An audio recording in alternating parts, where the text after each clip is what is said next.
So, yun guys. Good morning. Hindi ko na kayo na-update kagabi kung anong nangyari. Basta after namin mag-Burnham Park, umuwi na kami kagabi. Hindi na rin ako nakapag-update sa inyo kasi natok na rin talaga. Nakalimutan. Nalimutan ko na mag-update na vlog. Pero yun yung nangyari. After na umuwi na kami, tapos natulog. Dito kami natulog. Yan. Tapat ng TV. Tignan natin yung view ng Baguio sa gabi. Ay, sa umaga.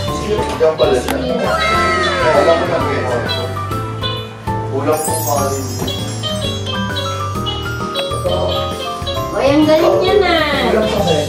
Ito na yung mga kasama namin yan. Paglutuan na sila. Baby Snow! Good morning, Baby Snow! Baby Snow! Good morning, Baby Snow! Good morning! Oh. Hanggang dito, kokomelon pa din. Yay! Woo. Ito na po yung mga niluto ng aming mga chef. Mga chef. With Chef John and Chef Jerome. Chef Jerome. Wala si Chef Jeremy. At ang aking baby, Cocomelon pa rin. Ay, baby shark na pala. Wag ka dyan, nanonood si Tito R. At ito naman si Chef Jeremy. Singin na natin yung birthday girl. Happy birthday to you. One more time, mga bilis! Hanggang dito ay nag-work pa rin po siya. Ganyan po siya kasipag, di ba? Work anywhere. Buhay, kalakasan, sa pahinga, Panginoon, na binigay sa amin. Salamat po, iningatan niyo kami kagabi. Kami po ay nakarating dito ng ligtas. Kami po ay nakauwi ng ligtas, Panginoon. Salamat po. Ay binigyan niyo kami muli ng isang araw para kami po ay mabuhay. At nawa ang buhay na ito ay gamitin namin to serve you, to glorify you, O Lord. At in you, O Lord, na mas lumalim po ang kanyang relasyon sa kakakilala sa inyo. At patuloy mo siyang magamit, Panginoon, sa inyo pong mga gawain, lalo na po sa loob ng iyong iglesia, Panginoon. In Jesus' name we pray. Amen. Amen. Ang ating pong quick devotion lang, short and quick devotion ay tungkol sa kabanalan ng Diyos. Sabi po sa Psalm 99 verse 9, Exalt the Lord our God and worship at His holy hill, for the Lord our God is holy. So kung muli po nating babasahin yung verse, bakit natin dapat i-exalt ang Panginoong Diyos? Bakit natin dapat siya i-worship sa holy hill? Sabi po, for the Lord our God is holy. So yun po yung dapat motivation natin whenever we worship the Lord. So, ayun guys, magkakain na kami. Yay! Kakain? Kakain na kami. Magkakain? Ng breakfast. Ayan. Magkakain na kayo. Platito. Sige, bakit, Chap?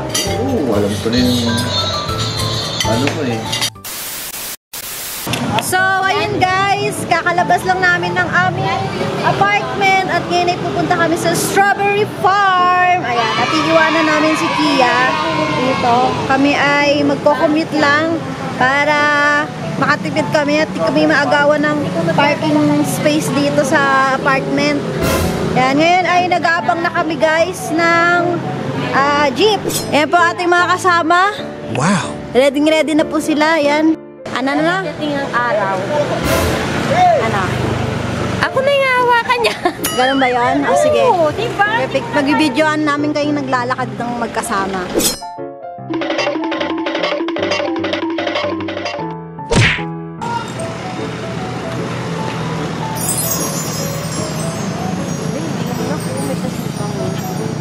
Oh, yan o. Grabe, ang galing. Natuwasan naman sa shop na ganyan. Yero nga lang, ang galing eh. Pero hindi mainit yan. Ay, oo. Grabe guys, oh. Ay, wow! Kaya pala rin hihingal ako yun. Picture mo nga ako lang pag ganon. Ganda. Grabe guys, oh. Sa pinakatuktok kami. Yung mga kabahayan nasa iba. Grabe. Ang galing. Nagkaroon ng community sa ganitong klaseng lugar, no? Okay. Ang galing.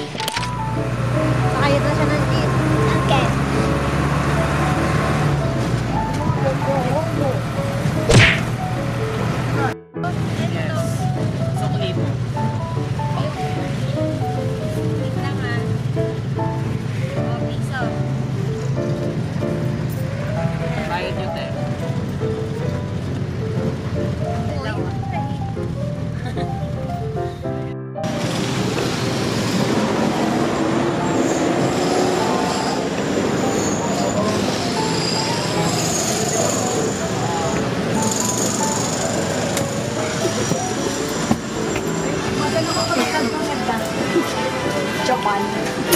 Wow! Japan Empire. Ito ka na. Manong ba nababasa niya na bukaw ka? Saan ang baba natin? Japan Baguio. Japan Baguio. Wow! Nakasakay kami ng parang bus, late bus. Ha? Pupunta na kami dun sa... You want? No. Ano sabi mo? You want to sit? May kasama akong artista talaga. Daniel pag ba tayo malo?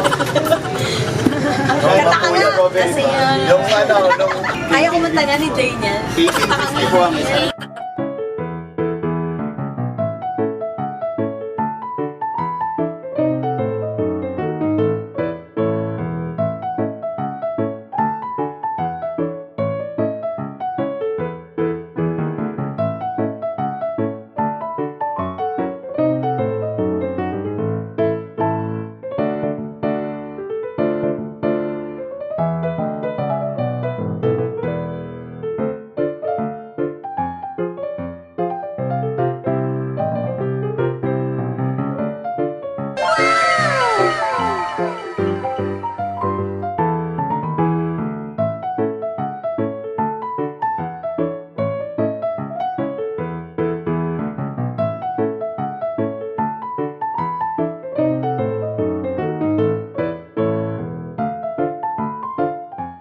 A few inches later.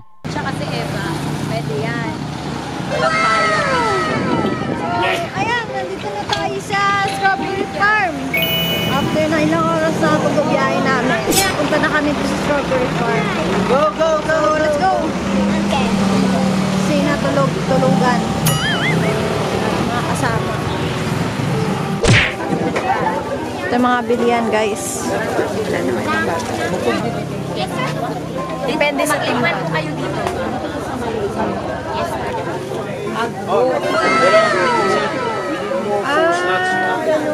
Pero pag timbang lang, kumari ako lang.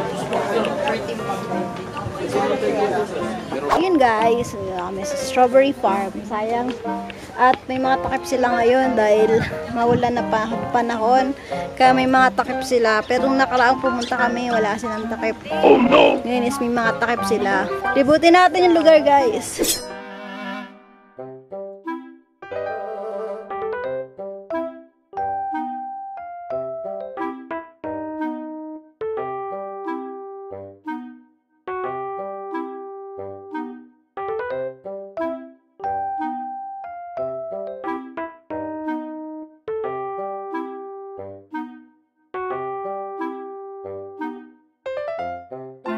Ayan, yun lang. Wala masyadong kakaiba. Farm lang siya.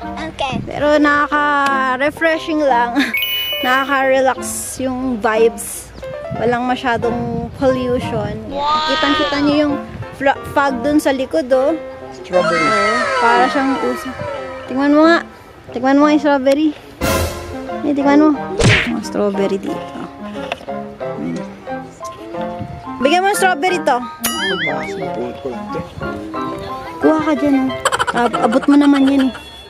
Ng ano? Si Jerome. Si Jerome, kailangan makadocument ko yan. Yan.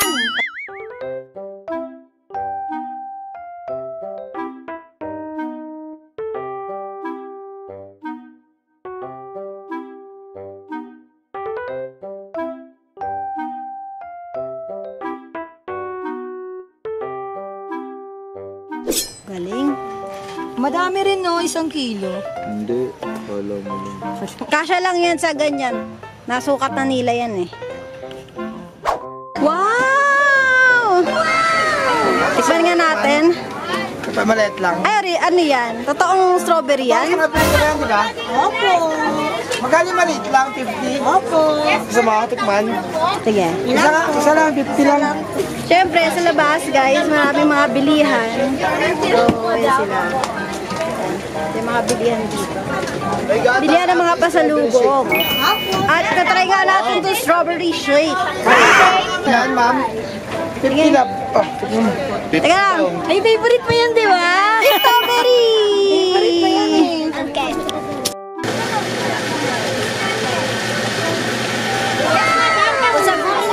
Sarap. Strawberry shake natin.